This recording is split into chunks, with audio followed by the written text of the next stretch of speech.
Es geht nicht, was ich muss ihres Geschäftsführer schon eine Stunde mit dem ja.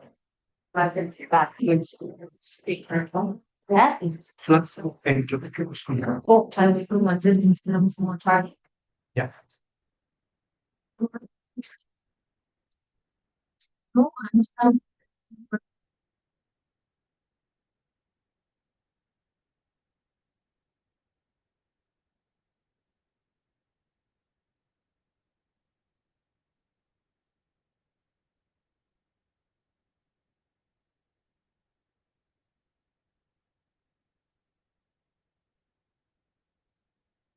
what's here? This is the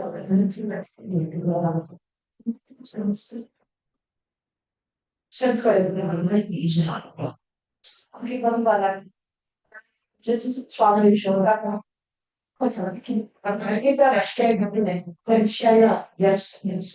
Please. Search for choice. And then yes, you're rumble. Keeps up. It's a false keyword. Eagles, which is important. Today, but we also get that inside. Just me, thank you. We will master this. That is strong. Thank you. Yeah. So studying to understand.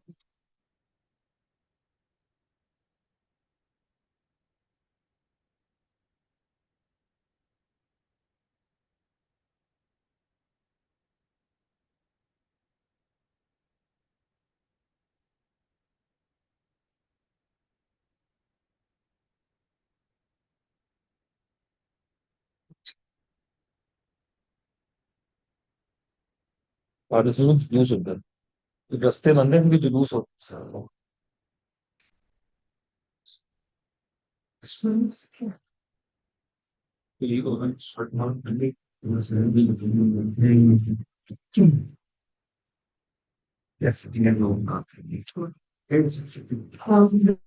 الشیطان الرجیم بسم اللہ الرحمن الرحیم اللہم صلی علی محمد وآل محمد اللہم صلی علی محمد وآل محمد جابر بن عبداللہ انصاری رسول خدا صلی اللہ علیہ وآلہ وسلم کی صحابزادی حضرت فاطمہ زہرا علیہ السلام سے روایت کرتی ہیں، انہوں نے فرمایا ایک دن میرے بابا جان جناب رسول خدا صلی اللہ علیہ وآلہ وسلم میرے گھر تشریف لائے اور فرمانے لگے فاطمہ تم پر سلام ہو۔ میں نے جواب دیا بابا جان آپ پر بھی سلام ہو۔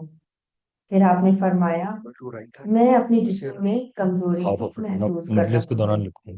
میں نے کہا بابا جان خدا نہ کرے آپ کمزور۔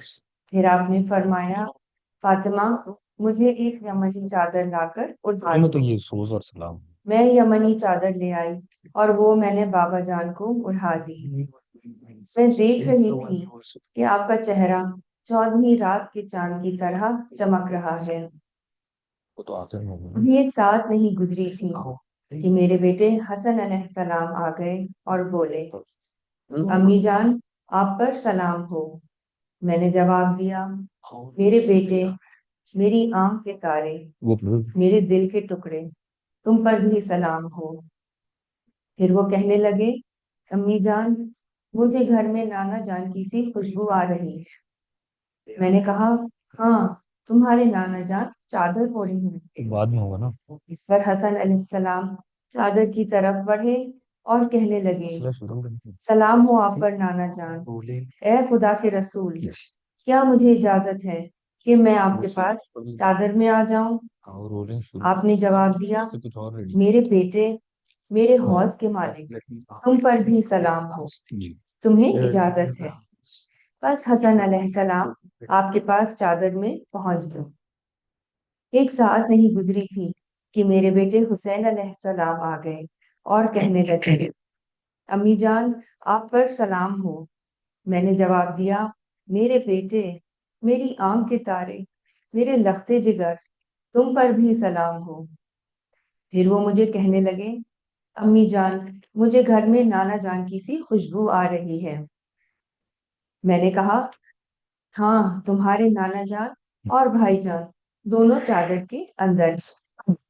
اس پر حسین علیہ السلام چادر کے قریب گئے اور بولے نانا جان، اے خدا کے مختار نبی، آپ پر سلام ہو، کیا آپ کی اجازت ہے کہ میں آپ کی دونوں کے پاس چادر میں آ جاؤں؟ آپ نے فرمایا تم پر بھی سلام ہو میرے لال، میری امت کے بخشوانے والے، تمہیں اجازت ہے۔ بس حسین علیہ السلام بھی ان دونوں کے پاس چادر میں پہنچ گئے۔ اس کے بعد علی ابن طالب علیہ السلام آ گئے اور بولے رسول کی بیٹی تم پر سلام ہو۔ میں نے جواب دیا ابو الحسن، اے مومنوں کے امیر، آپ پر بھی سلام ہو۔ پھر وہ کہنے لگے فاطمہ، مجھے گھر میں اپنے بھائی اور اپنے ام کی سی خوشبو آ رہی ہے، وہ آپ کے دونوں بیٹوں سمیت چادر کے اندر ہیں۔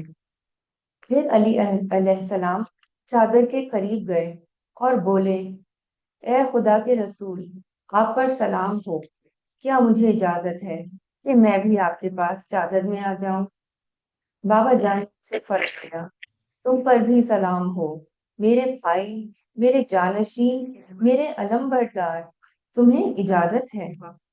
بس علی علیہ السلام بھی چادر میں پہنچ گئے۔ پھر میں چادر کے قریب گئی اور میں نے کہا سلام ہو آپ پر بابا جان، اے خدا کے رسول، کیا میں بھی آپ کے پاس چادر میں آ جاؤں؟ بابا جان نے فرمایا تم پر بھی سلام ہو میری بیٹی، میرے پارہ جگر، تمہیں اجازت ہے۔ چنانچہ میں بھی چادر میں چلی گئی۔ اب جو چادر میں اکٹھے ہو گئے تو بابا جان نے چادر کے دونوں کنارے پکڑے اور دائیں ہاتھ سے آسمان کی طرف اشارہ کرتے ہوئے فرمایا اے خدا، یہ میرے اہل بیت ہیں، یہ میرے خاص لوگ اور حامی ہیں، ان کا لحم میرا لحم ہے اور ان کا خون میرا خون ہے۔ جو انہیں ستاتا ہے وہ مجھے آزار دیتا ہے، جو انہیں رنجیدہ کرتا ہے وہ مجھے رنج پہنچاتا ہے۔ جو ان سے لڑے گا میں بھی اس سے لڑوں گا، جو ان سے صلح رکھے گا میں بھی اس سے صلح رکھوں گا، جو ان سے دشمنی کرے گا میں بھی اس کو دشمن سمجھوں گا، اور جو ان سے دوستی رکھے گا میں بھی ان کو دوست جانوں گا، کیونکہ یہ مجھ سے ہیں اور میں ان سے ہوں۔ اے خدا، تو اپنی صلوات، برکات، رحمت، بخشش اور خوشنودی میرے اور ان کے لیے قرار دے، اور ان سے نجاست کو دور رکھ اور انہیں نہایت پاک و پاکیزہ رکھ۔ اللہم صلی علی محمد وآل محمد۔ پھر خدائے بزرگ و برتر نے فرمایا اے فرشتو، اے آسمان کے رہنے والوں، میں نے یہ مضبوط آسمان، پھیلی ہوئی زمین، روشن چاند، چمکیلا سورج، گھومتے سیارے، پھلکتا سمندر، تیرتی کشتی، یہ ساری چیزیں صرف انہی 5 افراد کی خاطر اور انہی کی محبت میں پیدا کی ہیں جو چادر کے اندر ہیں۔ اس پر امین وحی جبریل علیہ السلام نے پوچھا اے پروردگار، یہ چادر کے اندر کون لوگ ہیں؟ خداوند عالم نے فرمایا یہ نبی کے اہل بیت اور رسالت کا خزینہ ہے، یہ فاطمہ، ان کے بابا، ان کے شوہر اور ان کے 2 بیٹے ہیں۔ اللہم صلی علی محمد۔ جبریل علیہ السلام نے عرض کیا اے پروردگار، مجھے بھی اجازت دے کہ میں زمین پر اتروں اور ان میں شامل ہو کر چھٹا فرد بن جاؤں۔ خدا نے فرمایا تمہیں اجازت ہے۔ بس جبریل امین زمین پر اترے اور کہنے لگے اے خدا کے رسول، آپ پر سلام ہو۔ خدائے بزرگ و برتر آپ کو سلام کہتا ہے، آپ کو درود اور احترام سے سرفراز فرماتا ہے اور آپ سے کہتا ہے کہ میری عزت اور بزرگی کی قسم، میں نے یہ مضبوط آسمان، پھیلی ہوئی زمین، روشن چاند، چمکیلا سورج، گھومتے سیارے، پھلکتا سمندر، تیرتی کشتی، یہ ساری چیزیں صرف تم لوگوں کی خاطر اور تمہاری ہی محبت میں پیدا کی ہیں۔ اور خدا نے مجھے اجازت دے دی ہے کہ میں بھی چادر کے اندر آپ کے پاس آ جاؤں۔ اے خدا کے رسول، کیا آپ مجھے اجازت دیتے ہیں؟ رسول خدا صلی اللہ علیہ وآلہ وسلم نے فرمایا، اے خدا کی وحی لانے والے، تم پر سلام ہو، تمہیں بھی اجازت ہے۔ پھر جبریل بھی ہم لوگوں کے ساتھ چادر میں آ گئے۔ اس کے بعد جبریل نے میرے بابا جان سے کہا، خدا آپ لوگوں کو وحی بھیجتا ہے اور کہتا ہے، انما یرید اللہ لیذھب عنکم الرجس اہل البیت ویطہرکم تطہیرا۔ اللہ صلی علی محمد وآل محمد۔ کہ واقعی خدا نے ارادہ کر لیا ہے کہ آپ اہل بیت سے نجاست دور رکھیں اور آپ لوگوں کو پاک و پاکیزہ رکھیں۔ تب علی علیہ السلام نے بابا جان سے کہا، اے خدا کے رسول، مجھے بتائیے کہ اس چادر کے اندر آ جانا خدا کے نزدیک کیا فضیلت رکھتا ہے؟ اس پر رسول خدا صلی اللہ علیہ وآلہ وسلم نے فرمایا، اس ذات کی قسم جس نے مجھے نبی بنایا اور لوگوں کی نجات کی خاطر مجھے رسالت کے لیے منتخب کیا۔ اہل زمین کی جس محفل میں ہمارے شیعان علی اور دوستدار اکٹھے ہوں گے اور ہماری یہ حدیث بیان کریں گے، ان پر خدا کی رحمت نازل ہوگی، فرشتے ان کو حلقے میں لے لیں گے، اور جب تک وہ لوگ محفل سے رخصت نہیں ہو جائیں گے ان کے گناہوں کی بخشش کے لیے دعا کرتے رہیں گے۔ اس پر علی علیہ السلام نے کہا، خدا کی قسم ہم اس وقت کامیاب ہو گئے۔ پھر رسول خدا نے فرمایا، اے علی، اس ذات کی قسم جس نے مجھے سچا نبی بنایا اور لوگوں کی نجات کی خاطر رسالت کے لیے منتخب کیا، اہل زمین کی جس محفل میں بھی ہماری یہ حدیث بیان کی جائے گی کہ جس میں ہمارے شیعان علی اور دوست اکٹھے ہوں گے، اس محفل میں جو کوئی دکھی ہوگا خدا اس کا دکھ دور کرے گا، جو غم زدہ ہوگا اس کو غم سے چھٹکارا دے گا، اور جو کوئی حاجت مند ہوگا خدا اس کی حاجت پوری کرے گا۔ پھر علی علیہ السلام نے فرمایا، بخدا ہم نے اس وقت کامیابی اور برکت پائی، اور کعبے کے رب کی قسم اسی طرح ہمارے شیعان علی بھی کامیاب ہوئے اور دنیا و آخرت میں خوش نصیب ٹھہرے۔ اللہم صلی علی محمد وآلہ صلی علی محمد وآلہ۔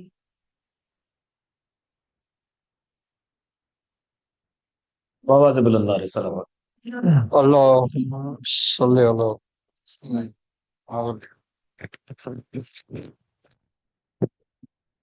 ہاں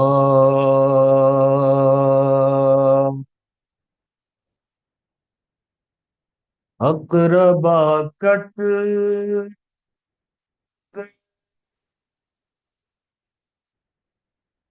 جب شاہ کے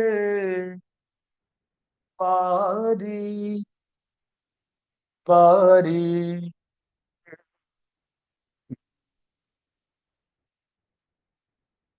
اقربا کٹ گئے جب شاہ کے پاری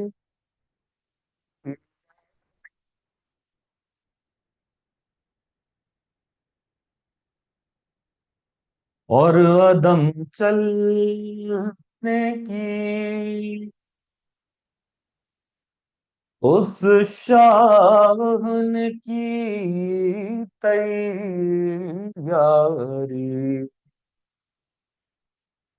اور عدم چلنے کی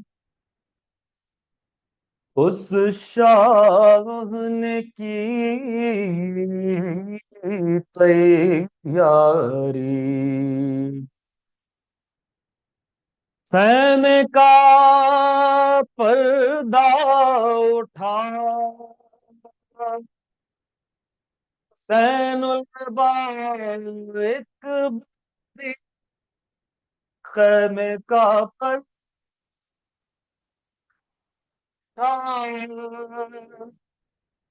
زین البار ایک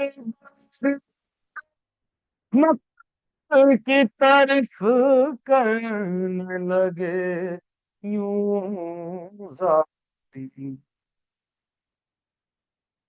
خلد کے کوچ میں ہم کو نہیں بلواتے ہو خلد کے کوچ میں ہم کو نہیں بلواتے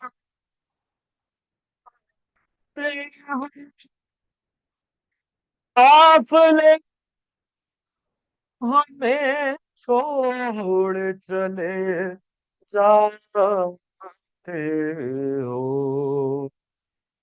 اقربا کٹ گئے. فاتحہ. اللہم صلی اللہ.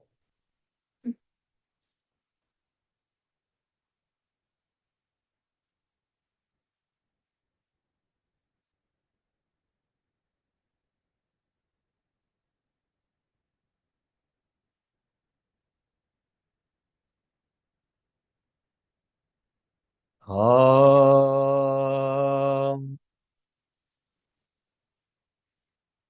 بے کسی کا شہ کی چرچا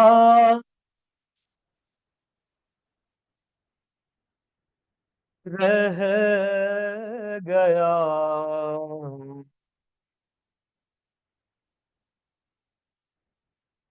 بے کسی کا شہ کی چرچا رہ گیا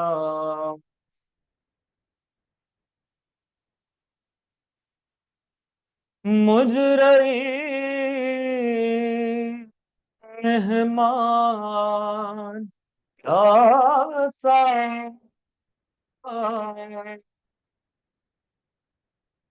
رہ گیا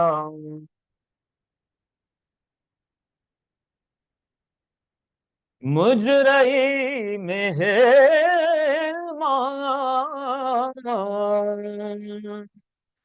پیاسا رہ گیا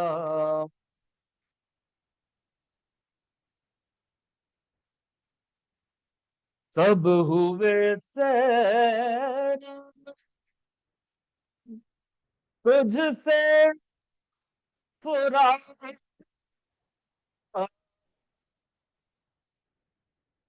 سب ہوئے سیر تجھ سے پورا قافلہ یثرب کا پیاسا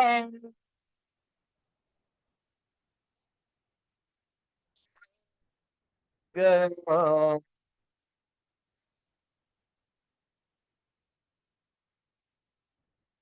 زخم کھاتے ہی جو اکبر گر پڑے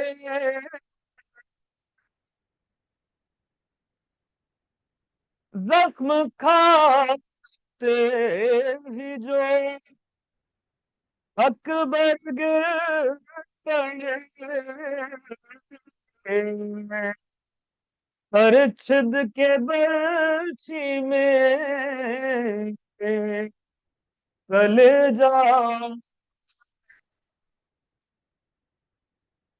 رہ گیا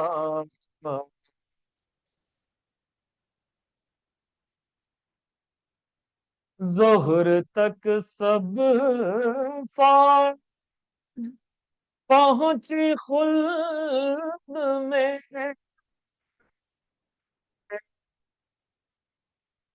صاحب لشکر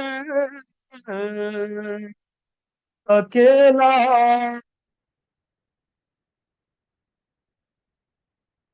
چل گیا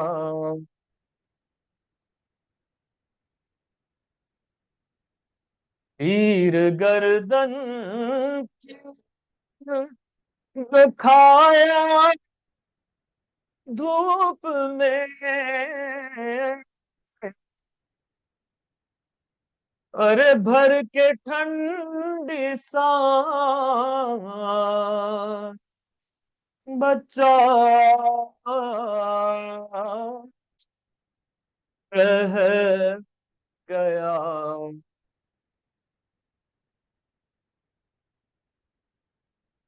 اس قدر تھا خشک حضرت کا گلا خنجر قاتل بھی آسان رہ گیا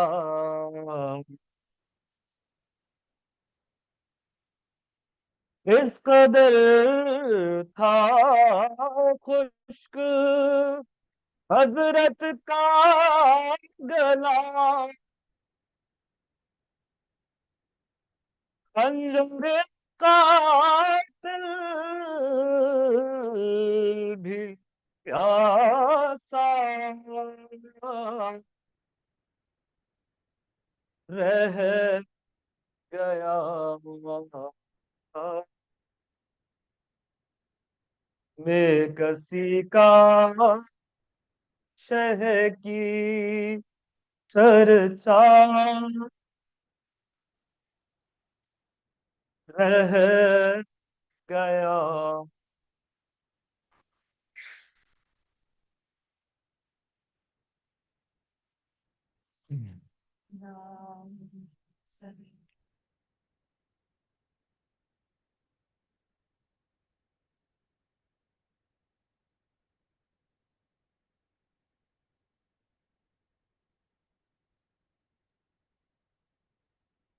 أعوذ بالله السميع العليم من الشيطان الرجيم بسم الله الرحمن الرحيم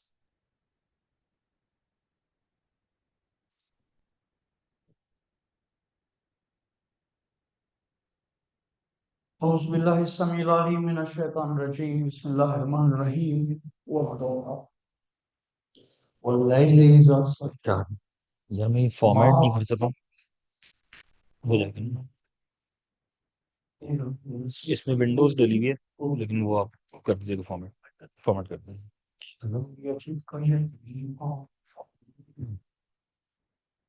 وجد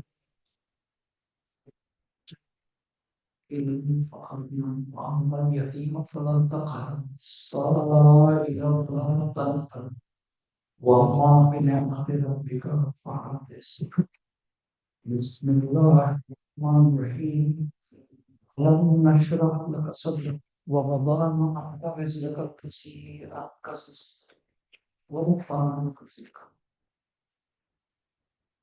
فإن مع العسر يسرا فإن مع العسر يسرا فإذا فرغت فانصب إلى ربك فارغب صدق الله.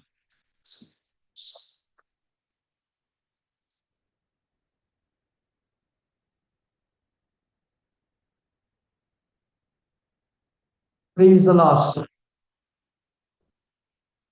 and we will cherish memories of these gathering until next year. Should Allah subhanahu wa ta'ala give us life, energy, luxury, ease, leisure, and this vast indulgence of love and admiration, in whose name we all gather and inshallah will continue to gather till such time as our loyalties and our hearts and our minds and our souls remain in alignment Or it is not just being that matters, but being for. It is not just living that matters, but living for. That changes the category quality of our lives. We have taken as our subject 7 doors to a spiritual life. And over these 6 evenings, we have endeavored to look at these doors. The specific terminology for these doors, I mean, let me go and behold, John Rayner's one book, 7 Doors to Islam, which is about spirituality, the Muslim life, a book that I highly recommend. So over these 6 nights, I am grateful for your love and regard for this intellectual effort. I'm also grateful to all those who are here, and it is their feedback and comments, reflections, continues to hold some value. It gives me some satisfaction that some of these are of value. The 7 doors are submission, on which we spend some great time, the very first day, to look at, submit to the Lord of the worlds. And when that one submission is in place, all other relationships, loyalties fall into place. And if that one thing is not, we are besieged by 1,000 impulses, the false gods, the idolatry of whatever is in fashion. We then looked at taqwa and we understood with great humility that while one deep meaning of the word taqwa is restraint, and even more, shall we say, powerful meaning explained by Imam al-Muttaqi himself, the taqwa is a kind of a moral muscle. It is a capacity to see the good as the good, to see the bad, the unworthy, the evil, is the mean, the unworthy, and evil. And therefore make it irrelevant. It is something which is a capacity of choice and an attraction. It is an attraction towards goodness and a repulsion from the unworthy, the sick, the downward, and therefore an irrelevance. Taqwa isn't holding back from something, but finding that the evil no longer attracts. It is an irrelevance, most remarkable way of understanding. Taqwa is a fortress. Once you are in it, you are safe. We then looked at in great detail on patience, sabr, the discipline of. And we realized that while sabr is patience, we took some effort to understand it is not a passive virtue. Patience is not that which you do when you can't do anything else. Patience is perseverance. Patience is keep doing what you believe or what you believe is right, even if the whole world thinks you are wrong. Patience is connected to perseverance. In the language of the Quran, sabr isn't a passive virtue, it is an active virtue, it is something which you do. And we spent some time. Then we looked at knowledge and remembrance together. And we saw that ilm and zikr, knowledge and remembrance, go together. The best wisdom of the world, if I'm exposed to it only once, will remain in my mind, short-term memory, from 20 seconds to 24 hours. For that, it will start getting reduced in significance. After a week, after 24 hours, it will be reduced 50%. These are memory still. After a week, we will say, yes, it was interesting. If that is a more reiterate. After a month, then we'll be a trace. Yeah, that was nice. Yeah, let me think about it. If that is the way by which the most significant, worthy things to remember get lost, zikr then is a way of putting them in place. The reiteration. It is not for nothing that we are asked to repeat, say it over and over again. That Surah Fatiha, this amazing short surah, 7 sentences, 29 words, are mandatory in every namaz, and 17 times on the same day we say the same thing. And we think there should be some variety, but you understand that the variety isn't these 7 sentences. The depth is in you. And we have taken time to explain this. Another context, at the age of 7, Edina Sirat Mustaqim was take a straight road from the school to the home. At the age of 14, you realize maybe it is not the road at all. At the age of 21, you realize maybe Sirat Mustaqim doesn't have anything to do with walk and roads, and so on.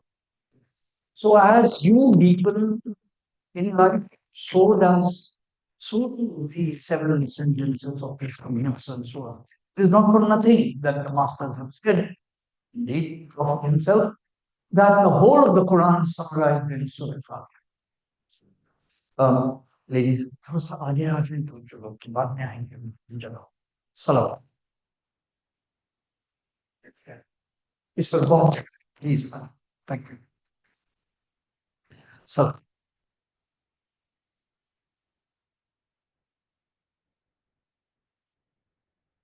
So when the Prophet upon whom be peace said that the whole of the Quran is summarized in Surah Fatiha, he was saying something with touch, with meaning. And then we turn to fellowship and community. That was yesterday. And we looked at the central point of all community, which is men and women in relationship. There can be no community without. It is in the family, in the unit of the family, that the community takes form. It is the clustering of families that creates a tribe. It is the relationship among tribes that creates a nation, and different ways. Not the time for the entire sociology of human connectivities, but we know that the basic unit is the family.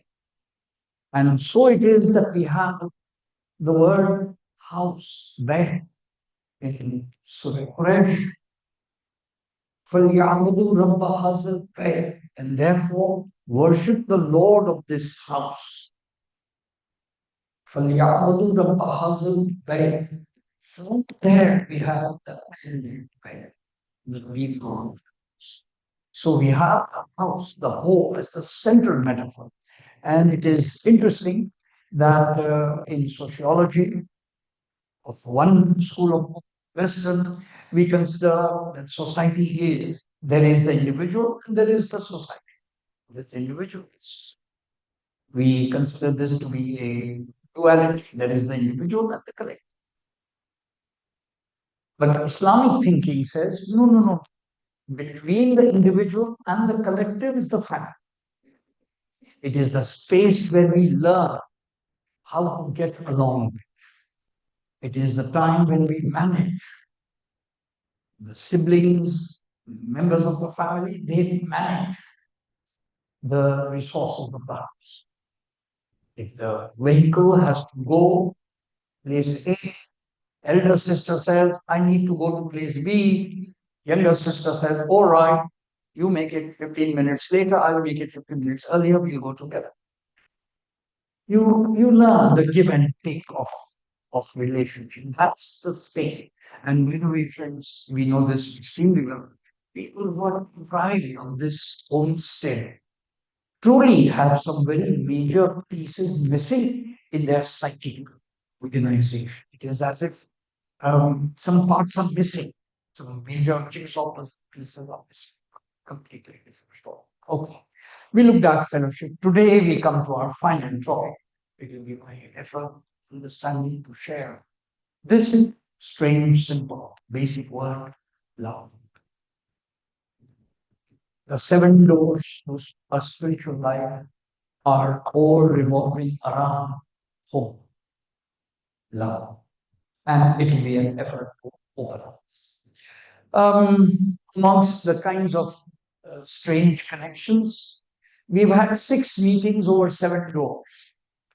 I learned to my surprise, follow the reading, that the word door occurs sometimes in the Quran in 6 verses. A very strange, but just mind. Door. When we look at at the metaphor of the door, there is absolutely, immediately, the door comes to mind, the greatest door, the door of the city, the door of the city of God. What else? Who else? And so, therefore, when the prophet says that I am the city of knowledge and Ali is its gate, we remember the door of the greatest. And so I thought that on this occasion of our final gathering, the door will be today we will be spending some time on remembering the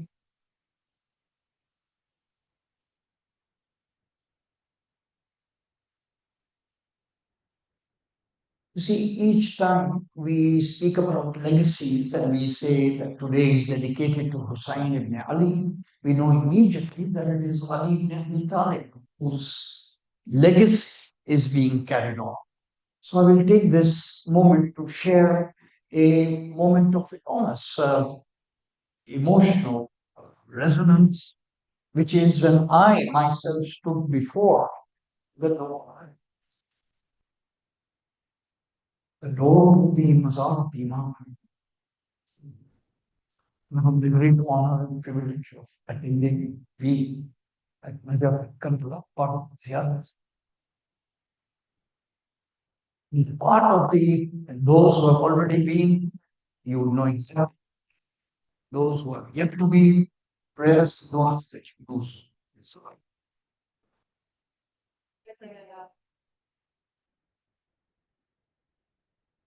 there's enormous beauty in this teaching of the Imams that says that before you enter the great space where Imam Ali is, you take permission. So you recite this salam and this dua. I had the great honor of listening to this dua recited by the gentleman who was with us in it. And as we stood in the evening, we had arrived at, it was past Maghrib, so it was already late. And in that space, now I now know that it is now completely constructed. And the time when we went, there was part that was undeveloped. So there was some parts which are of bricks. But today, it is completely constructed and it's in its splendor structure. So you stand outside and you take permission. And I find it fitting that our meditation on the door should include the recital of the prayer at the door of the entrance to the door, city of knowledge. Peace be on the commander of the faithful. Assalamu alaikum ya Rabbi. Will immediately understand. I'll read it in English.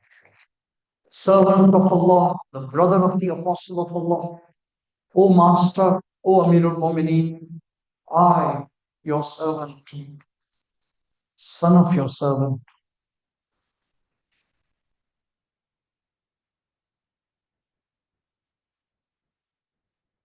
son of your bondman and bondwoman, masculine and feminine, son of my father and mother, who are both servants of you.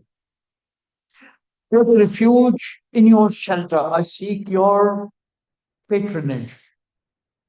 I stand face to face before you. I seek nearness of love through you. May I enter, O my master. May I enter, O commander of faithful. May I enter, O decisive argument of Allah. May I enter, O faithful trustee of Allah. In Urdu, when this permission was read out, क्या मैं आ सकता हूँ? There was enormous resonance and may I enter, O angels of Allah, quartered in this place of prayer. And it is not just the Imam whose permission you are taking permission of the angels who have been commanded to be in that space. O my master, do I have your permission to enter? Most cordial welcome that is extended to any of your closest friends. Maybe I don't deserve it, but you are known to do this. I am here by your generosity. I am here by your largesse. I don't deserve to be here in this sacred space, O Master, but it is your grace that you allow those such as me to enter this space. Having said these words, you then enter the courtyard. Part of the experience of Najaf and Kufa has been that I had this remarkable art of reciting Dua al-Sabah, the prayer of the morning, and Fajr time, around the time when this rising in the courtyard of Mahdi himself. So it was reciting Dua al-Sabah and the morning. It was some meanings get transferred to you in that kind of an ambience. So who then and what legacy then are we referring to? Everyone who has been to Kufa would immediately recognize there in the mosque of Kufa, there in the place we achieved Shahada, are the words engraved, the last words he spoke. They are engraved on that space. And just one look and that image becomes engraved in still. Words are very simple. Fusto Virabhika. Very simple words. Fusto Virabhika. By the Lord of Kaaba, I have succeeded. I have won. Most remarkable. Let us pause here. Salah.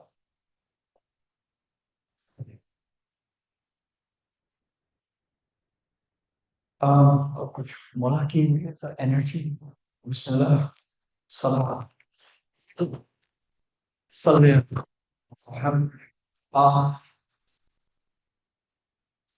by the Lord of the Kaaba I have triumphed. By the Lord of the Kaaba I have succeeded.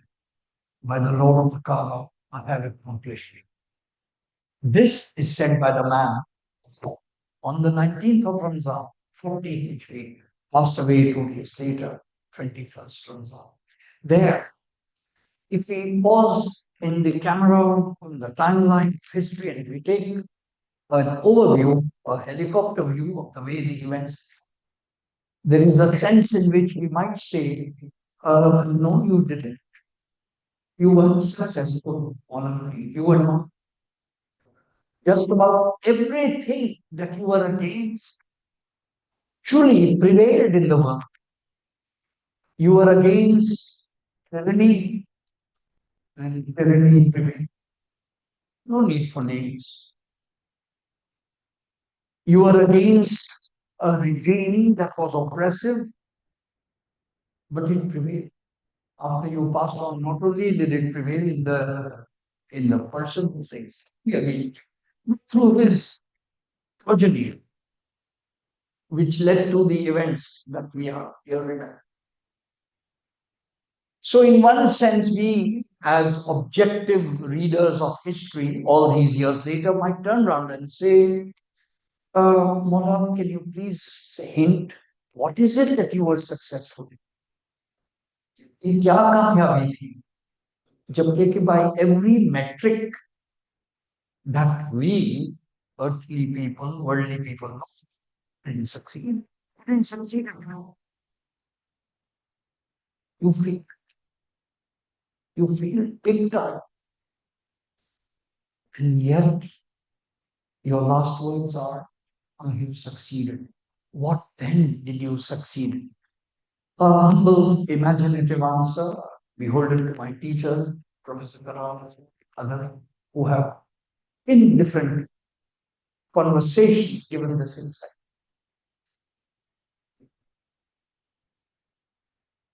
मौला कायनात दुनिया में कामयाब था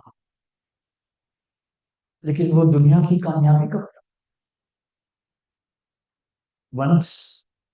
once during the battle between Amir Shah and Professor Sufi, somebody said to him as a remark, you know, the other side is very cunning, is very politically astute, is superb in their moves. You don't seem to be able to match them. And Professor Karfai said this sentence. I took the energy and tried to find out, took it up in Arabic. Here it is. لولا الدين قلت أذهب الغرب. Had it not been for the deen, I would have been the most astute amongst Arabs. I would have been the greatest politician of them all. So it was not that he didn't know what, it was that he was following and obeying a higher cause. And that was Iman. It is as if he's saying, by the Lord of the Kaaba, who was witness of my life from the day of birth, whatever thing he was in the Kaaba is remembering the Kaaba, the last minute. These are connections. रब्बे काबा की कसम एक दिन भी मैंने अपने उसूलों के खिलाफ जिंदगी जी कर I did not break any of my principles while I lived, no matter what they did to me, no matter what they said. I am successful in the court of my own conscience, and my conscience is rated by the light. By the light.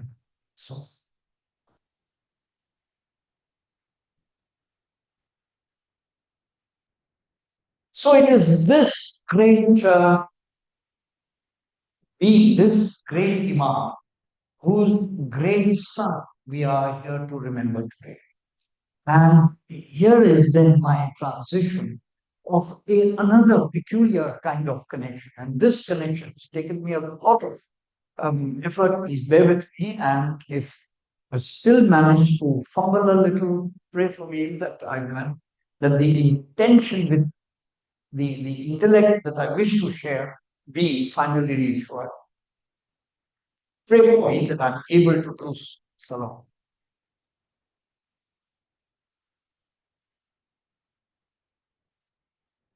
Yesterday, we took a look at the colossal collapse that is upon us, the planetary destruction.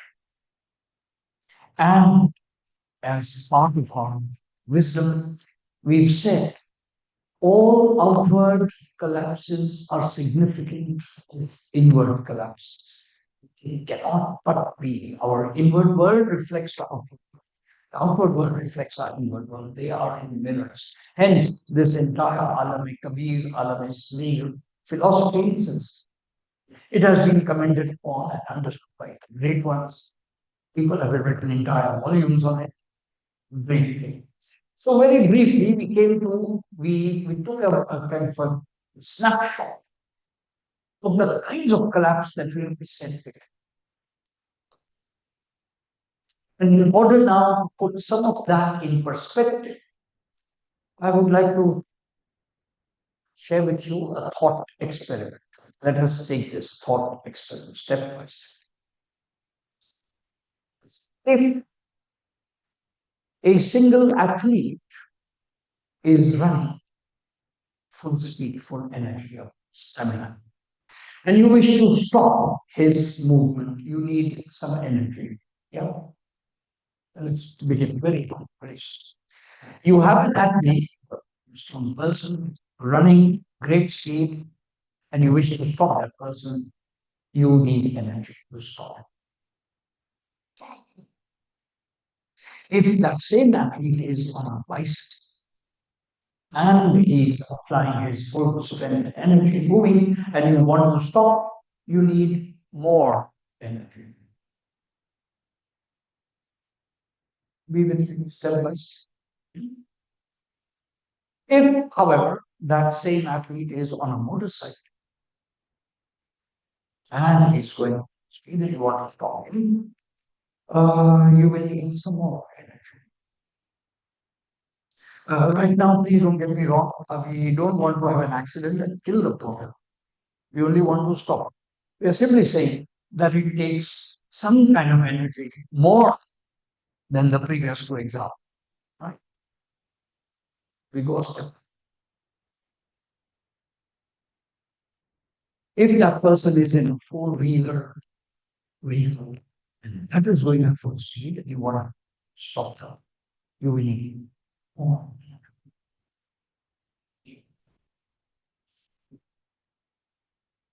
Now we shift the back.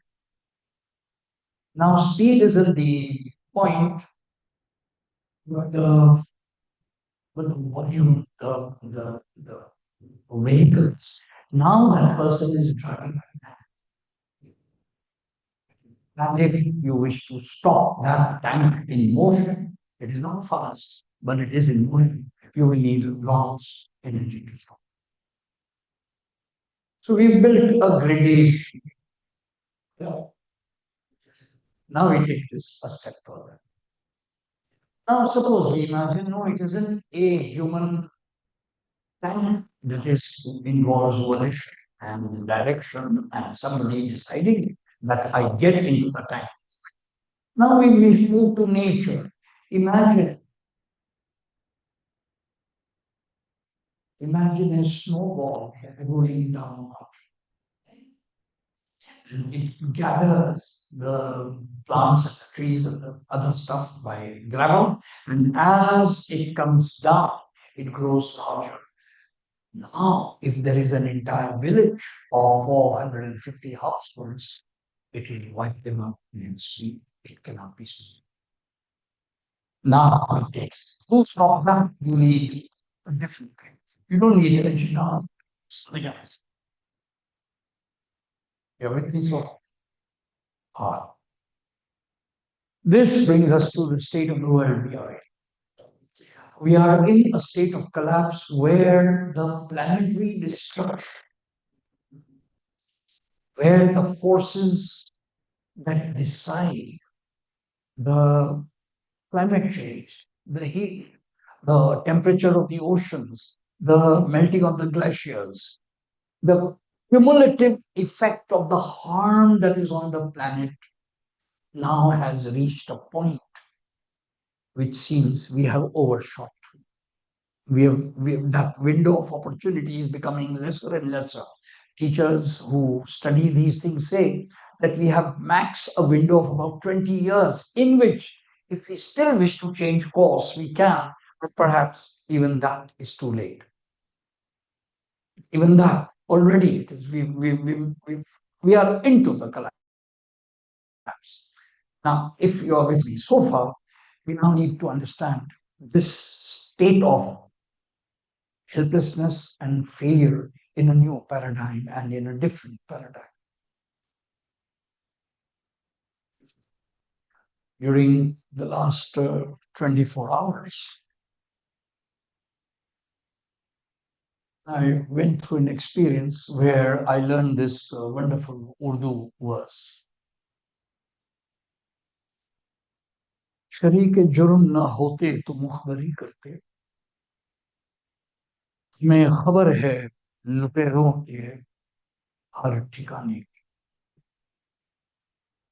शरीक जुर्म न होते तो मुखबरी करते, हमें खबर है लुटेरों के हर ठिकाने की। Had we not been accessories to that planetary destruction, had we not had our own share in that, we might have had some moral ground in raising a finger to others, but no, we can't. We ourselves are culprits. We ourselves. Those who have studied this have pointed out that the behemoth of modernity, colonization, the world we are in, its political systems, the kinds of luxuries that we are used to, the kinds of food, the daily food we eat, the clothes we wear, the work we do, the social securities we take for granted, or at least try to, the health systems that we invest in, or that we have hope for, all of these are based on not just the positives of modernity, but the dark sides of modernity. Let us be honest. Let us be honest. We too are guilty of our own share in the expropriation, the dispossession, the destitution, the genocide, and the ecocide that we are causing, that allows us to live a lifestyle and call it success. Salawat.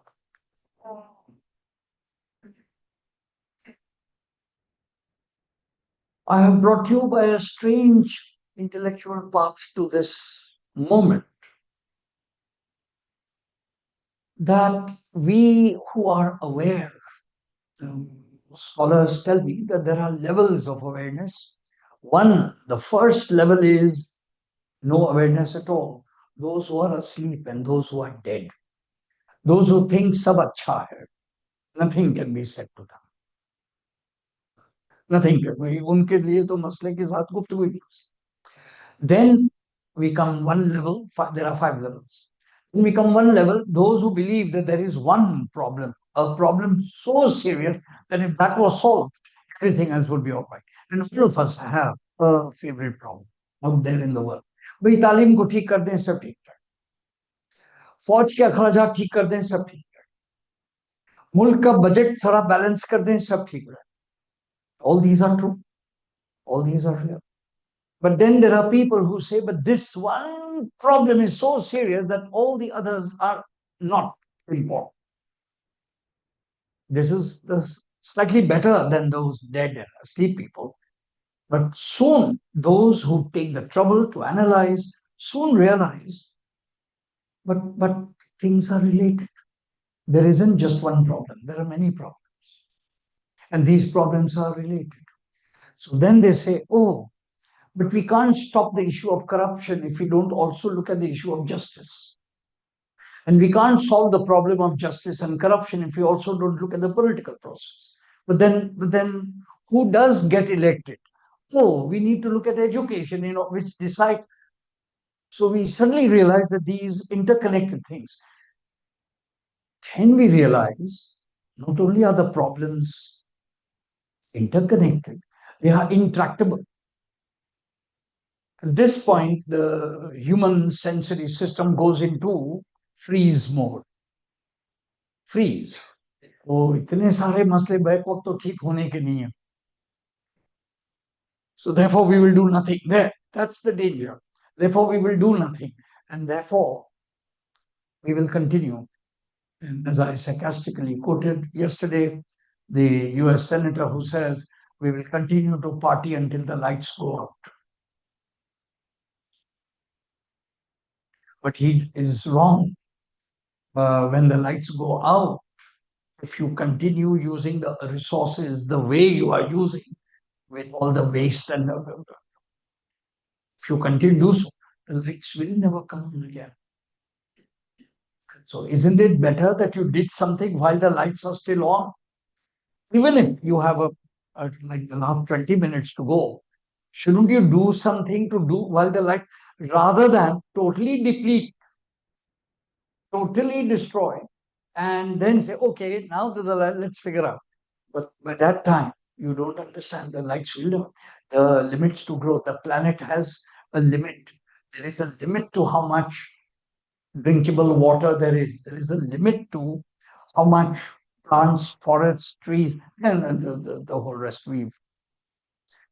And at this point, then, wisdom demands that we recognize not that we can't do anything, but whatever we do has significance.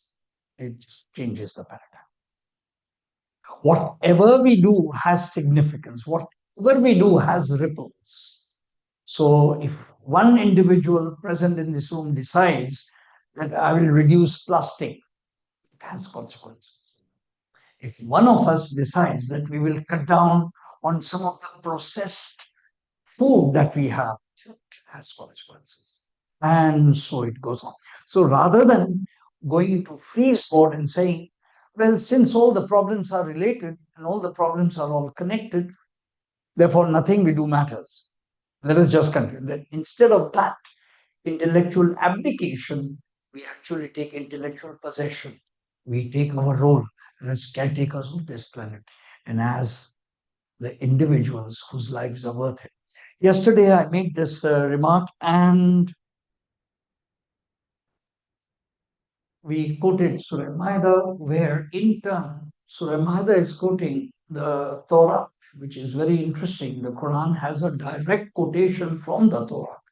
And we indeed told what the children of Israel, that whosoever saves a life is one, as it were, who saves all mankind. And whosoever takes a life, except for justice or causing mischief in the land, very careful, the Quran puts it in brackets, is one as who takes all mankind. I was reading a commentary on this, which gave me a chilling sense, very, very powerful reverberation that made me stop. Was the meaning of this? We normally recite this and think that it refers to other people. It refers to, for example, some professions. We say doctors are so lucky. They are constantly saving lives. ये कमाल है, ये तो बहुत अच्छा पेशा है. Teachers are so good. They are constantly teaching children. How nice. Yes. But one interpretation coming from a very, very great saint goes, it isn't about other people. It's about you. It's about yourself. Ask yourself, am I living a life so valuable that it is equal to the life of all mankind? It's one. So,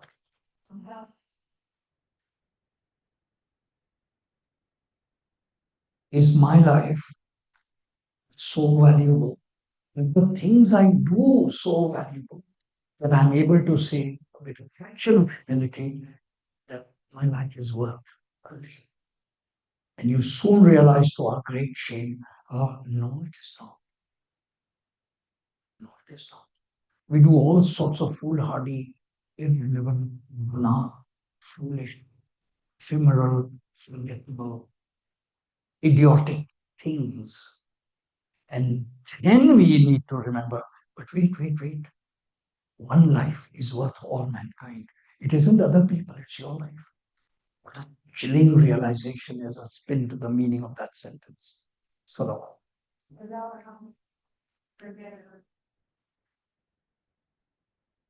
So I now come to the confluence. This behemoth of modernity, the forces that have been unleashed on us at the planetary level, is a beast so huge, the snowball so huge, that individually our efforts to stop the damage will fail. And this gives me my transition. It was for me very remarkable resonance. Come upon this sentence by Sayyid Muhammad Taqi in his marvelous book, Karbala Tehzeeb Ka Mustaqbil, translated recently by his granddaughter in England, The Future of Civilization. Where comes this fantastic, and this is the connection. We will try to arrest this downward decline, but we will fail. The forces are too huge. The greed, the rapacious capacity of the evil forces is too great. We accept that. But that's exactly the paradigm Hussein ibn Ali has given us. He entered Karbala not to win, but to lose. He was the only great revolutionary. He was the only great revolutionary who entered the war, the battlefield, not to win, but to lose. And I think here is that connecting link. We now have a choice. Either we are Husseinis, we will continue the battle for saving this planet because we love it, because we love every tree and grass and valley and river and sweet water, and we love the mankind that is on it, and the birds and the creatures. They also share a common space with us for humanity. We who decide that out of love we will fight this behemoth coming, even though we know we won't win, we will, like Hussein, be in Karbala and put in all our efforts to a battle we will lose. But then 1400 years later, that name will be remembered. That name will be on this. This is our moral choice. This is the choice where I wanted us all to come to. We are on a side of awareness, understanding. We are in big mess. It is not just a crisis, but a meta crisis, a poly crisis, multiple crises coming at the same time. We are into chaos, complexity, and crisis. Well, alone and together, the crisis is too great. We will not win. But then we have this paradigm, this great hero who entered Karbala not to win, but to lose. So we have here a choice of Husseinian to live by. We will continue to resist. We will lose. It doesn't matter because the reason we lose it will be far greater than the victory of the forces of greed, envy, lust, power, animosity, and all the other things that can go. So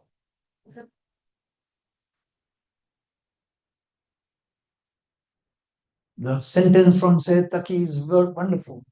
He says,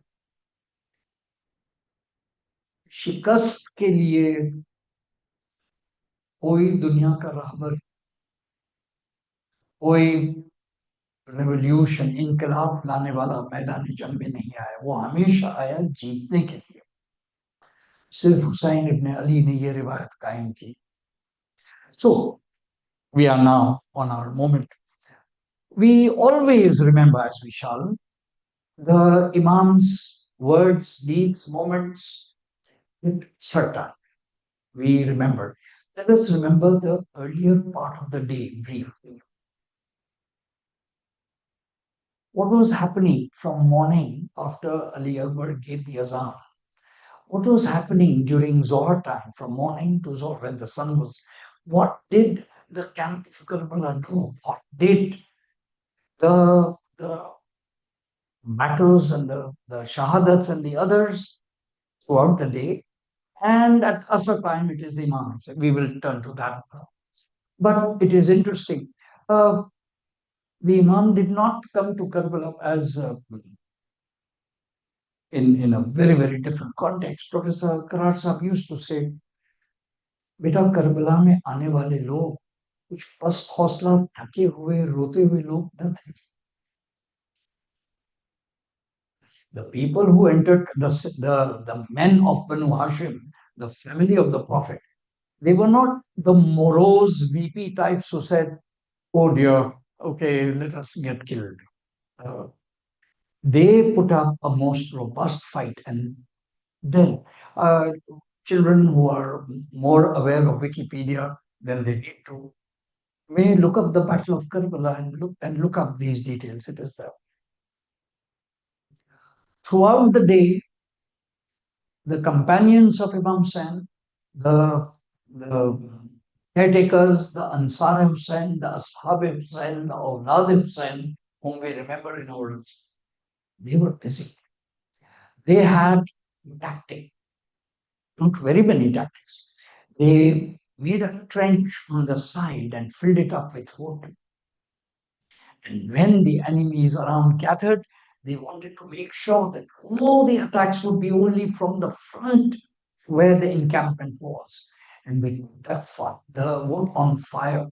And what I'm getting at is that these people in Karbala were people of action, not a passive resignation of silence, dread, and weeping, saying, "Acha bas, ab to ek fate accompli hai, ab to ye hoga hi." Okay, no, no, no, no, no. They put up and they continued till the last breath a robust defense. And so, therefore, we remember the valor.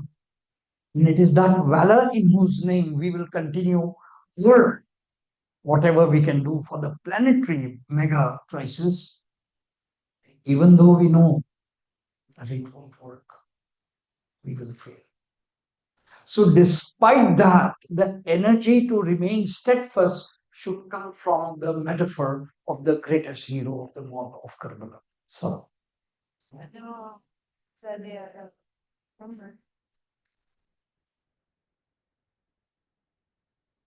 I hope that this perspective of today allows us to recognize the Imam's greatness in a different nuance, in a different way. I'm getting at an exact equivalence. We can go into more detail, but given the time. Friends, I hope you are all totally relaxed. Today we are the last day here, so we will go beyond our normal time and जल्दी ना करें बस ठीक है बैठे हैं आज आखिरी दिन I won't call you.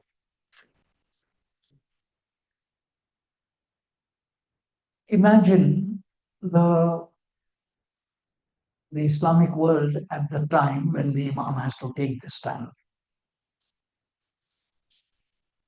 Imagine the Friday khutbahs uttering curses on Ali and his family.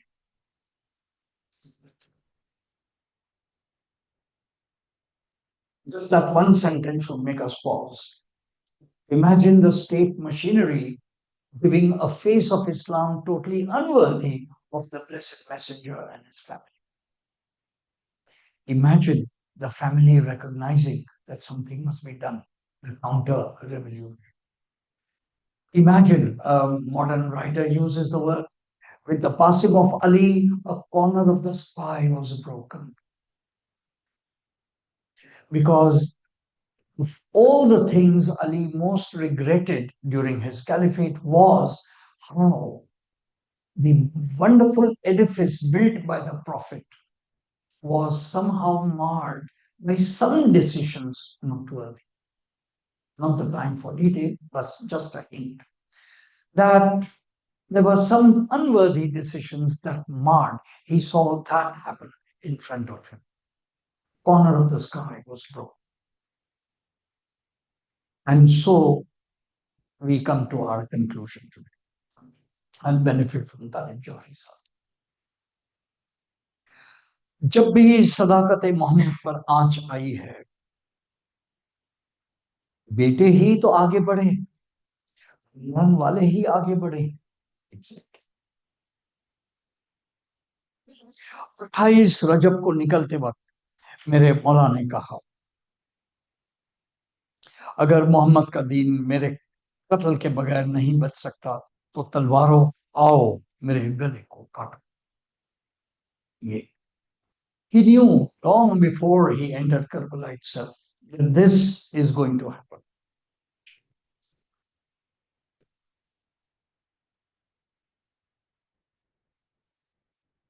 حاکم مدینہ نے بلایا.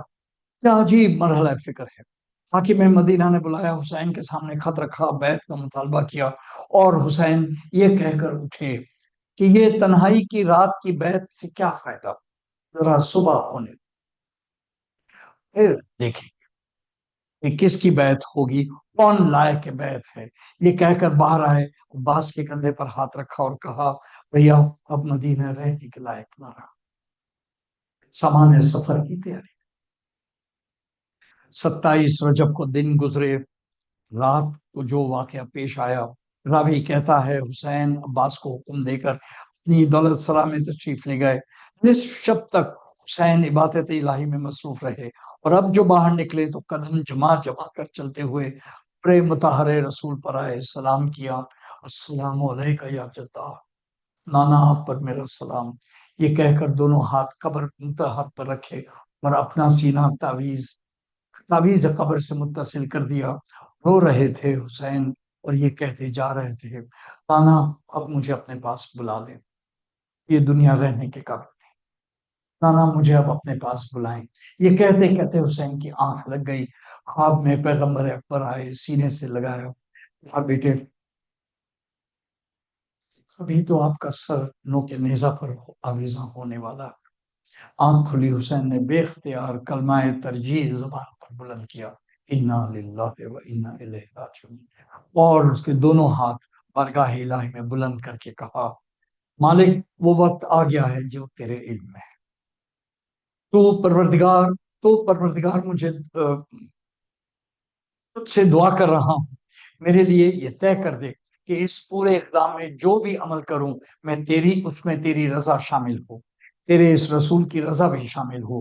دعا مانگ کے اٹھے, قبر رسول سے بیدار ہو کر حسین اٹھے اور اب چلے بھائی کی قبر. راوی کہتا ہے اس وقت اندھیرے میں جو حسین ایسے قدم جما کر چل رہے تھے جیسے کوئی کوہ وقار پر جا رہا ہو. بھائی کے قبر پر آئے, سلام کیا, بھائی سے رخصت ہوئے. جب نانا کی قبر کی طرف چلے تھے تو قدم جما کر گئے تھے, جب بھائی کی قبر پر گئے تھے تو قدم جما جما کر گئے تھے, لیکن جب ماں کی قبر کی طرف چلے تو ایسے دوڑے جیسے بچہ دوڑتا. حسین دوڑتے ہوئے اپنی ماں کے پاس, سیدہ کے پاس قبر پر گریا کیا, کہا السلام علیکہ یا اماں, اماں آپ پر میرا سلام. راوی کہتا ہے قبر سے آواز آئی, وعلیکم السلام, اے ماں کے پیاسے بیٹے, اے ماں کے پڑوسی پردیسی بیٹے, ماں کے مظلوم بیٹے, تجھ پر بھی سلام. دن طلوع ہوا, باس سے کہہ چکے تھے ناکے تیار کریں, اور سامان سفر تیار تھا. قافلہ سوار ہوا. جب پورا قافلہ سوار ہو چکا تو حسین پشت ذوالجناح پر آگے بیٹھے. جیسے ہی حسین پشت ذوالجناح پر آگے بیٹھے, عباس آئے. ابو الفضل عباس جانتے ہو نا, عباس کو حسین کا چھوٹا بھائی, ام البنین کا بیٹا, یہ اسی دن کے لیے پیدا ہوا تھا.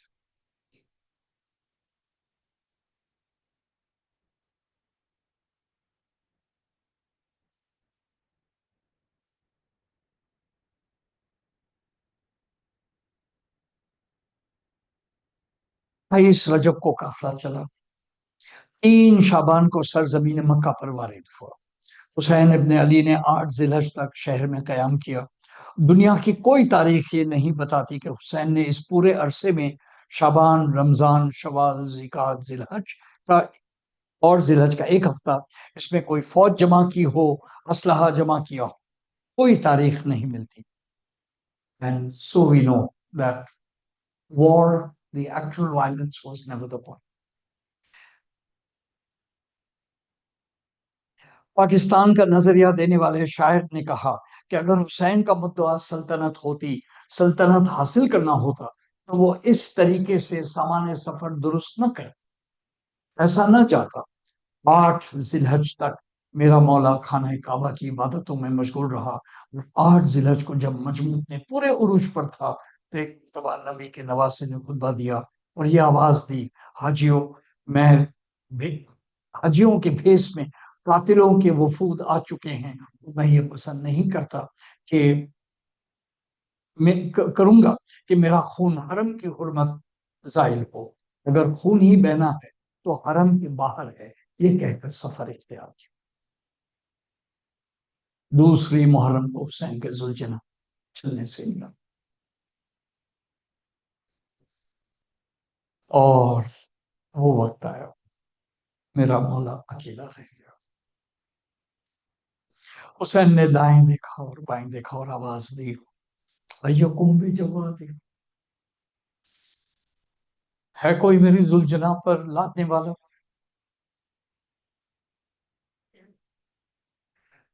حسین جب زلجنا پر سوار ہوتے تھے تو حسین کی سواری کی شان یہ ہوتی تھی کہ عباس گھوڑے کی لگام تھامتے تھے، قاسم رکابیں تھامتے تھے، علی اکبر بوڑھے باپ کا شانہ پکڑ کر زلجنا پر سوار کرتے تھے، اب حسین اکیلے۔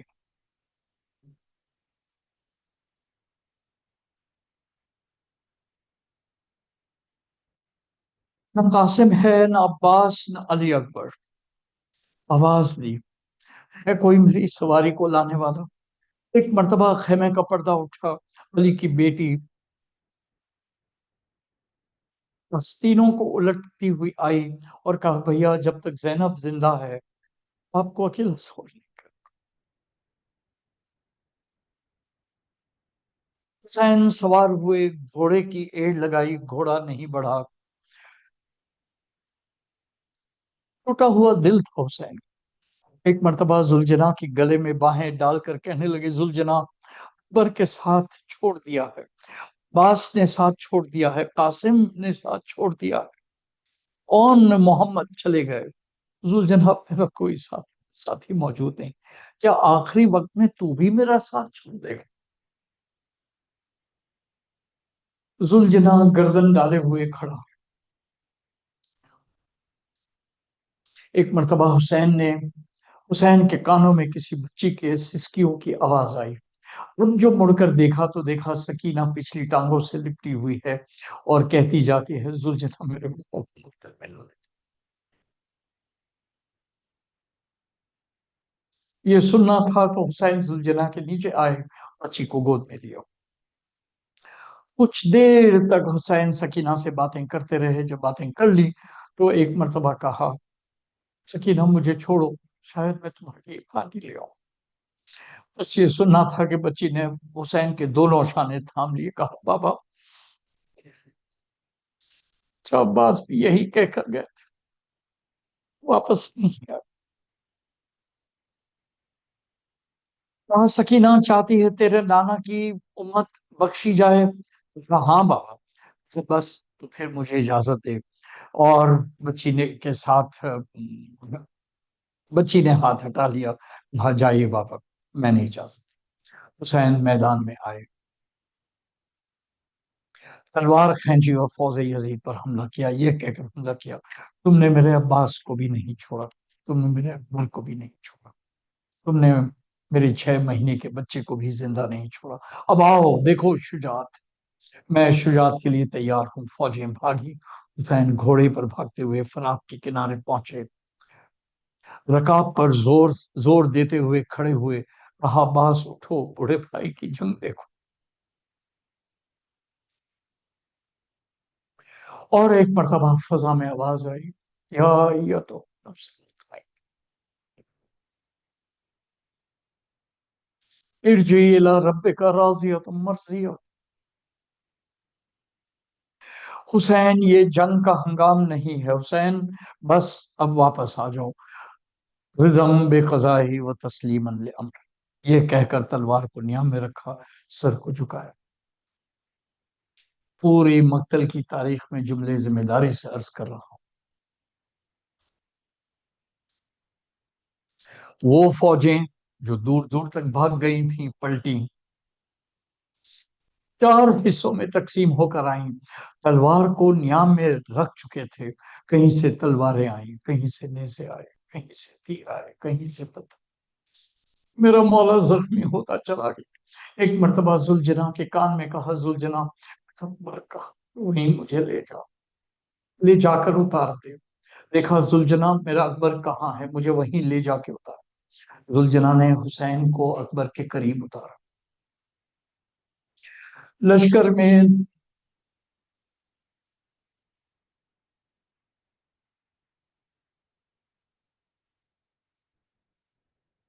बजने लगी, फतह के नक्कारे बजने लगे। आशूरे का दिन समझ में आया। आशूरे का दिन शुरू हुआ था अकबर की अजान से और खत्म हुआ हुसैन के सजदे पर। अब जो सजदे में सर रखा फिर खुद नहीं उठाया। शहजादी जैनब ने बीमार भतीजे को जगाया और भतीजे, देखो बाहर शोर कैसा है। सैयद सज्जाद ने खेमे का पर्दा उठाया, नौ के निज़ा पर निगाह पड़ी, फिर इख्तियार आवाज दी, अस्सलामु अलैका या अबा अब्दुल्लाह, अस्सलामु अलैका या इब्न रसूल। हुसैन शहीद हो गए। तब फौज यजीद में ऐलान किया गया कि सवार अपने घोड़ों की नाकबंदी करें, लाशों को पामाल किया जाए।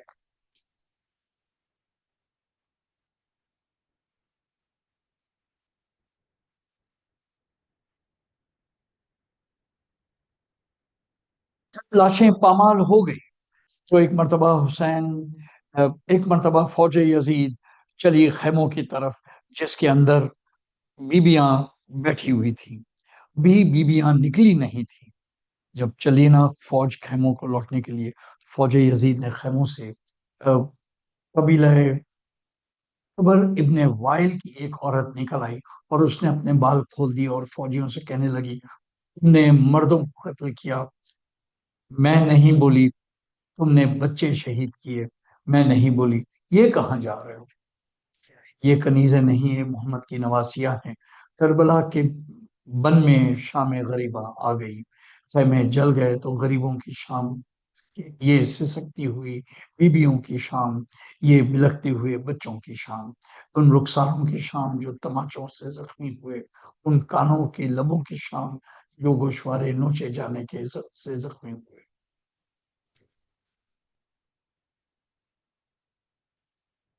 अल्लाहुम्मा सल्ली अला सय्यिदिना मौलाना आमीन।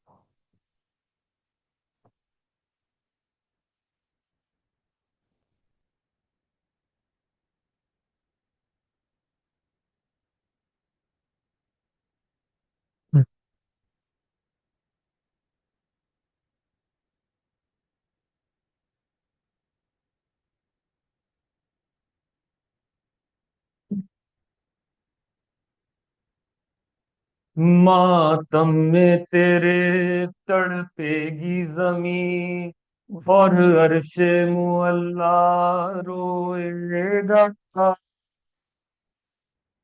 हश्र तुझे ऐ इब्ने अली, ये सारा जमाना रोएगा।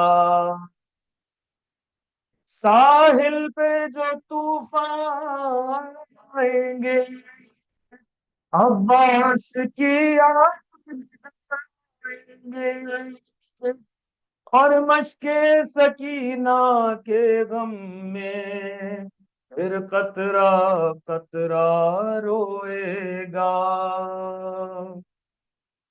असर का हंगाम है और अर्ज़ करबो बला आ रही है। फातिमा ज़हरा के रोने की सदा, एक सन्नाटा सा चारों समत है छाया हुआ। गुलशने जहरा का हर गुंजा है कुंभलाया हुआ।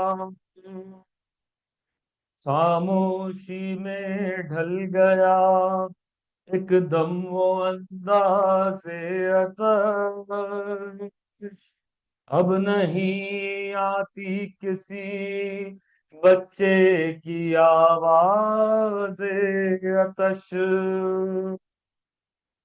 अली के दोस्तों है सोगवार ने हुसैन, کر چکے سب حق ادا، اب جان سارا نے حسین، کربلا میں دوستوں آخر قیامت آ گئی،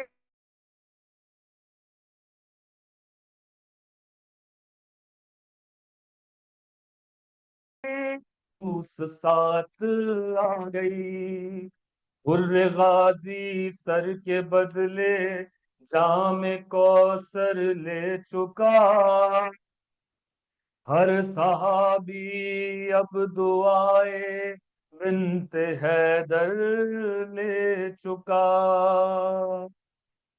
کربلا میں جانتے تھے جو کہ آداب حسین، خاک و خون میں ہو گئے وہ غرق اصحاب حسین، اب نہ مسلم کے پسر ہیں اور نہ زینب کے لائق، جن کے ہوتے شاہ پر نظریں اٹھانا تھی محال، چھد گئی مشق سکینہ، ہو چکا ٹھنڈا علم، ہو باس غازی کے بھی دوشان قلم،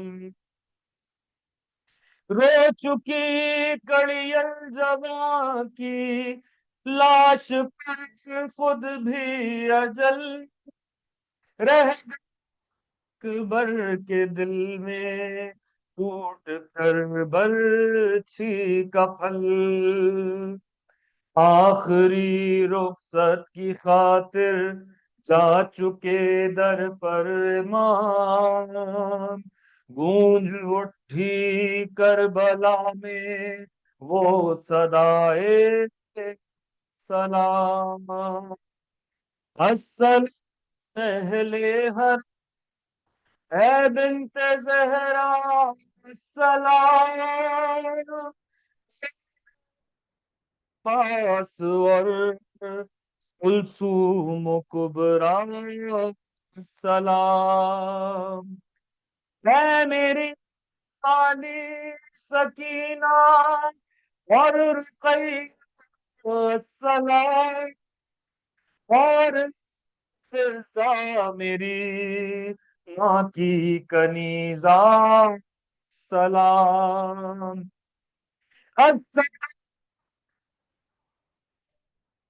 بیمار پرسر السلام، کرے آل پیمبر السلام، السلام السلام السلام السلام، تھا شفاعت کو ازل سے جس کا اب تک انتظار، رک گیا اس منزل سجدہ پر آ کر رہ سوار، کہہ رہے ہیں قبلہ رو ہو کر یہ اب تنہا حسین، آ گیا نماز عصر آؤ ابن قین، اے سید ابن عبداللہ ساری اٹھو، تیر پھر سینے پا کر روک لو، تیروں کی برسات ہے سیدہ کا نور ہے، اس طرح بن کے گونج اٹھی وہ آواز سے حسین، میں ایک تنی تنہا ستمگار ہزاروں، ایک جاں ہے ایک جاں ہے اور در پر ہے ہزار ہزاروں، ایک پھول سے رکھتے ہیں خلش خار ہزاروں، ایک سر ہے فقط میرا خریدار ہزاروں، یہاں جمع کئی شہر کے خون ریز ہوئے ہیں، خنجر میری گردن کے لیے تیز ہوئے ہیں، اے حبیب اے حر کہاں ہو، اے زہیر الابن قین، آؤ میرے دوستو اب رہ گیا تنہا حسین،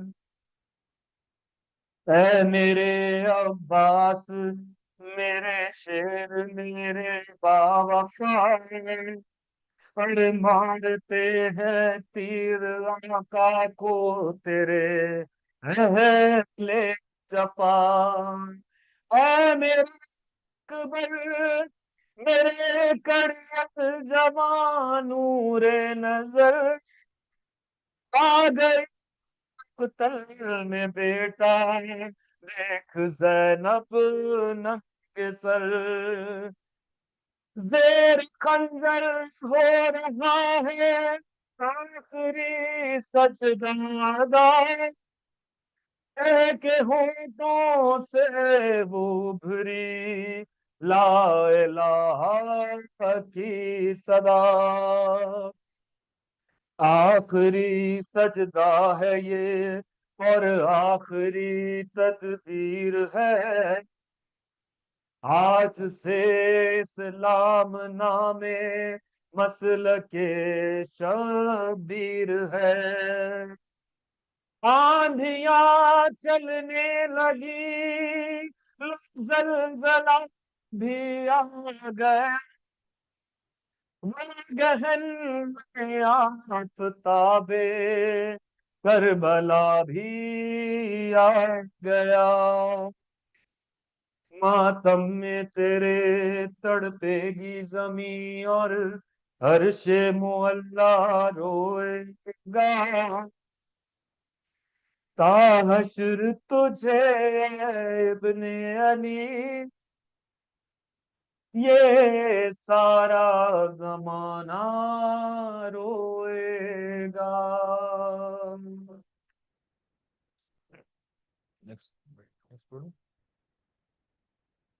کرم ایک اور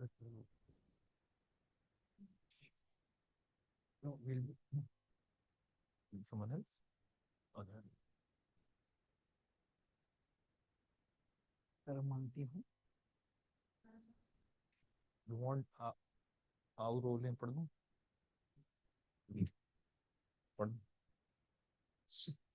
اور رولنگ اوکے، ایک اور سلام ہے اس کے بعد پھر دعائیہ نعت ہوگی جی، that will be after this or do you want that? Okay okay, چلیں تو لیٹس پلے جی جی جیسے کہ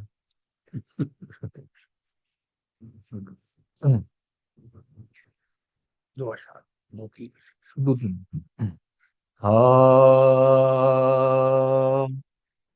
آؤ رولیں شہ کربلا کو،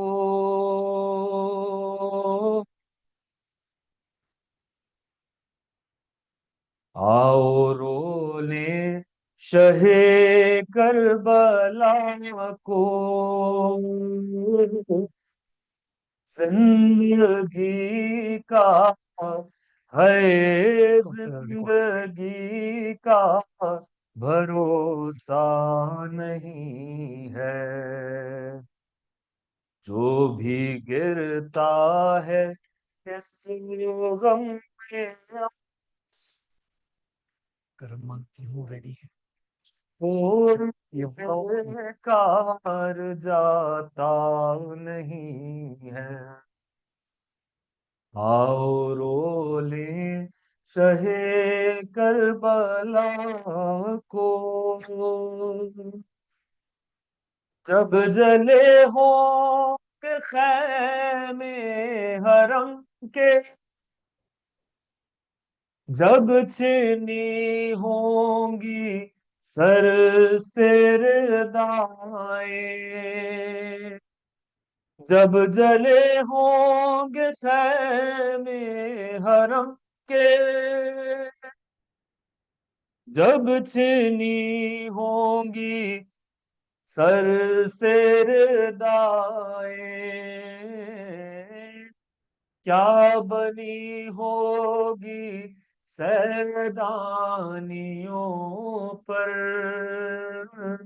کیا بنی ہوگی سیدانیوں پر، وہ سما دل سے جاتا نہیں ہے، آؤ رو لے شہ کربلا کو، زندگی کا ہے، زندگی کا بھروسہ نہیں ہے، بہر تازی تو اے اکبر، پردہ داری کرو میرے دل بر، بہر تنظیم ہو اے اکبر، پردہ داری کرو میرے دل، اور سواری پھوپھی کی آ رہی ہے، سواری پھوپھی کی، جس کا کوئی سہارا نہیں ہے، آؤ رونے شہ کربلا کو، زندگی کا ہے، زندگی کا بھروسہ نہیں ہے، آؤ رو لیں شہ کربلا کو،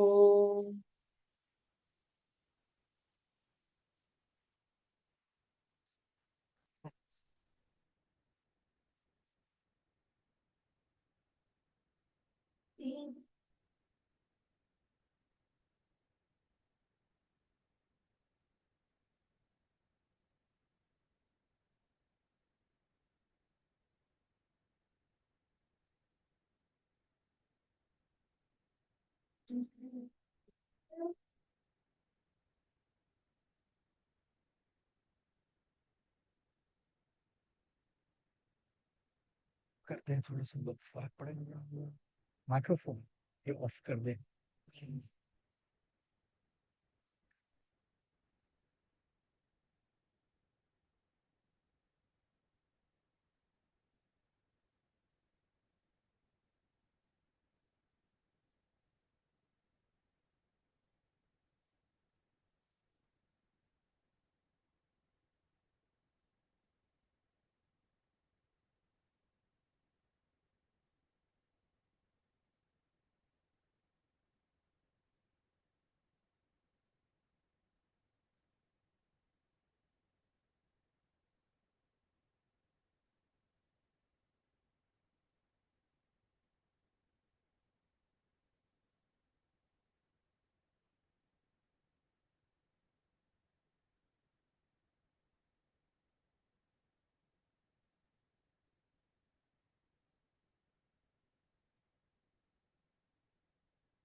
I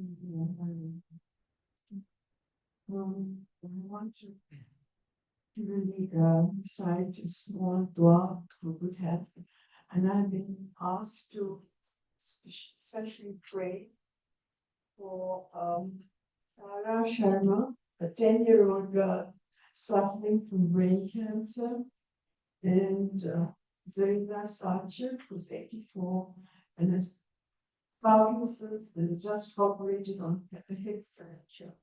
Plus, there are so many I want to pray for. A very good friend of ours, Latif Karich, who's had multiple strokes. And God, please be kind. And so many others. I'm sure that you all know this. Pray for all that on this Shabi Ashu. Now, especially for those suffering from all diseases like cancer, diabetes, strokes, and those who were impacted with COVID, and there's now more people being impacted with COVID and strange illnesses. Beg of you, ask for courage and support for those who have recently lost their loved ones. Ask for you to protect those who are jobless and those who are financially needy. Please help them earn a respectable livelihood and pray for this country too, and for the youth of this country, that we can take this country forward and bring it back to its original glory. Particularly want to take some excerpts from Imam Zaid Rabin's Psalms of Islam. And I turn to you, Ya Allah, Ya Shafi, Ya Hafzu, Ya Salam, to alleviate us from all kinds of suffering. This doesn't need to be in here. It's just a lot of suffering around us. And I also ask you to grant immense suffering to those who have lost their finances, their loved ones, their children, their homes, due to the floods, to climate change. Please, please help them. Give them peace of mind. And Ya Allah, it's to you that we can turn to nobody else. Please, please, please, listen to our prayers. And let's want to especially pray for dear Bas, who has been wonderful, who's been with me 31 years. And he has imparted so much knowledge to us. And we, him and his family, would be. They really do deserve your choices, blessings, Allah. Protect us. These days are being not full, but being I hope that the pain did not hurt anybody. And tomorrow, this is Ashura, something's Ashura otherwise. Ya say, please come to our help. Amen. Pray to Allah and just look after us. That's what I mean. I overwhelmed that.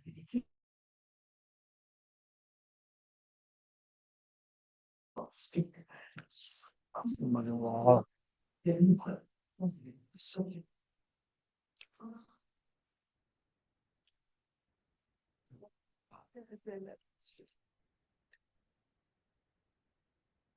Let us recite Fatiha and Dua Shifa. So we'll begin with the Dua Shifa with this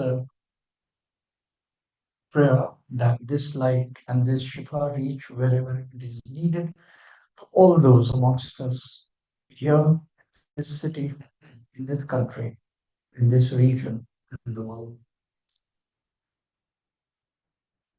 Ya Allah, Ya Allah, Ya Allah, Ya Shafi, Ya Shafi, Hafizu, Ya Hafizu, Ya Hafizu, Ya Shafi, Shafi, Ya Shafi, Ya Kafi, Ya Kafi, Ya Kafi. Ya Badiul Ajaib bil Khair, Ya Badiu, Ya Badiul Ajaib Khair, Ya Badiu. Ya Badiul Ajaib bil Khair, Ya Badiu, Ya Hafizu, Ya Hafizu, Ya. Let us offer Fatiha for all those loved ones who have passed on. Bismillah ar-Rahman ar-Rahim. Qul huwallahu ahad.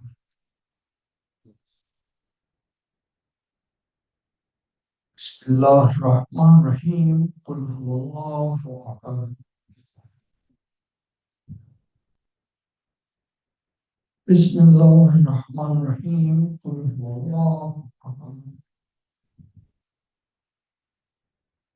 Bismillahirrahmanirrahim. Alhamdulillah. Alamin. Ar-Rahmanir-Rahim. Maliki yawmiddin. Iyyaka na'budu wa iyyaka nasta'in. Ihdinas siratal mustaqim. Siratal ladzina an'amta 'alaihim ghayril maghdubi 'alaihim waladdallin.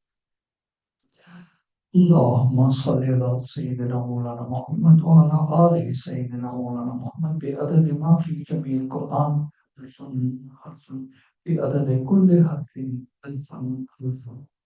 سبحان ربك رب العزة عما يصفون والسلام على المرسلين والحمد لله.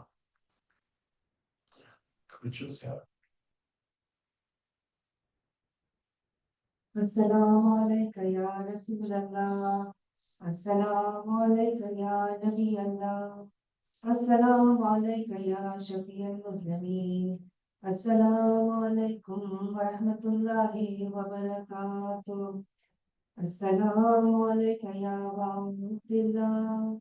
السلام عليك يا ابن رسول الله.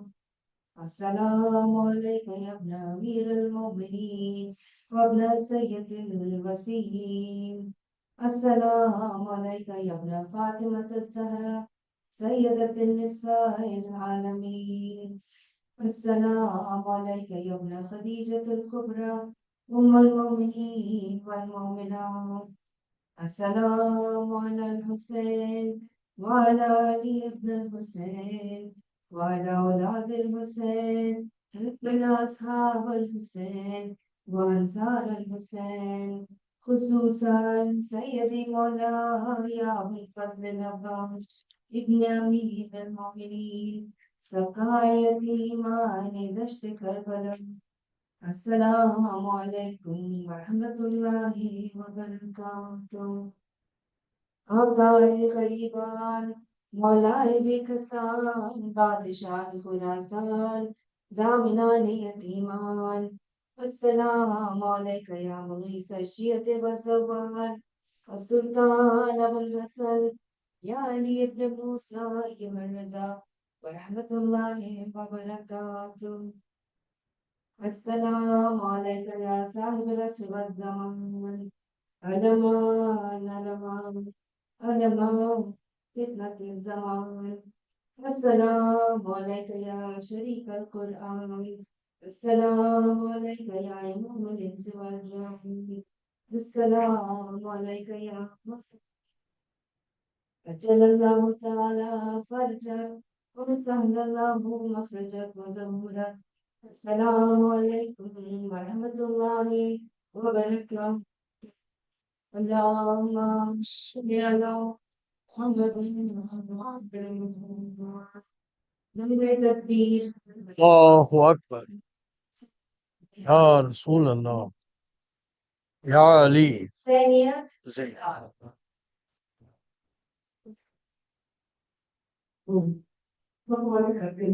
just want to thank Samira, who's always been there for me. And Gwen, I've given spots to know us. And all yeah, your parents, yeah, be with us. Without your support, and mine. Thanks to my family who just support and tap house upside down. I'm very, very sad that we're not meeting again tomorrow. So take care, all of you. God bless you. All your thoughts be honest. Thank you. Thank you for this generous, open-hearted house. Thank you.